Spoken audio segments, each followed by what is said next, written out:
Mesdames, Messieurs, bonjour et bienvenue à votre revue de presse quotidienne sur Décryptage TV.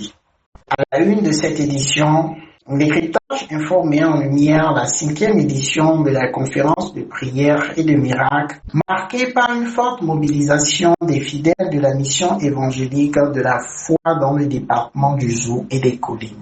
Le quotidien s'intéresse également au contrôle parlementaire des finances publiques avec une session de formation organisée à l'intention des députés sur le suivi de l'exécution du budget de l'État. Sur le front diplomatique, Décryptage Info rapporte que Rumia Douadani et le président tchadien Mahamat Idriss Déby Itno ouvrent un nouveau chapitre de la coopération entre le Bénin et le Tchad. Le journal revient aussi sur la visite de responsables de Canal+ à la haute autorité de l'audiovisuel et de la communication, où ils ont été reçus par son président, Édouard Leco.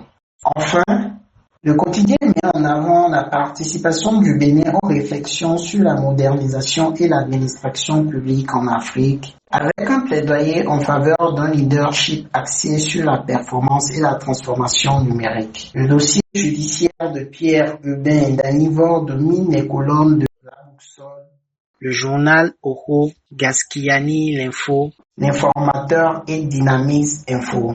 16 ans après les faits, le procureur de la République a requis 30 ans de réclusion criminelle contre Alpha. La Boussole revient également sur la diplomatie environnementale. À N'Djamena, Rumia Douadani porte la voix du Bénin sur les défis liés à la gestion durable de l'eau. Matin Libre s'intéresse à l'installation de la deuxième chambre parlementaire et titre le président du Sénat, la Chotte 10. En économie, l'économiste annonce qu'un contrat d'achat d'or a été déclaré nul par la justice burkinabé. Le pays émergent informe que les douanes béninoises appliqueront, à compter du 1er août 2026, de nouvelles règles relatives au connaissement. Fraternité apporte des précisions sur la réforme du permis de conduire engagée par l'AANT et assure qu'aucune augmentation de frais de formation n'est prévue.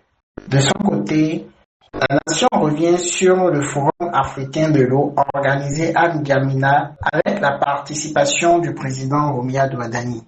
Au port de Cotonou, le Béninois libéré annonce un prochain renforcement des contrôles douaniers sur les effets usagers. Enfin, le potentiel révèle une affaire de criminalité économique à Porte-Nouveau où une vaste escroquerie fondée sur de faux prêts aurait fait de nombreuses victimes. C'est la fin de cette revue de presse. Merci de votre fidélité à Décryptage TV. Excellente journée à toutes et à tous et à très bientôt.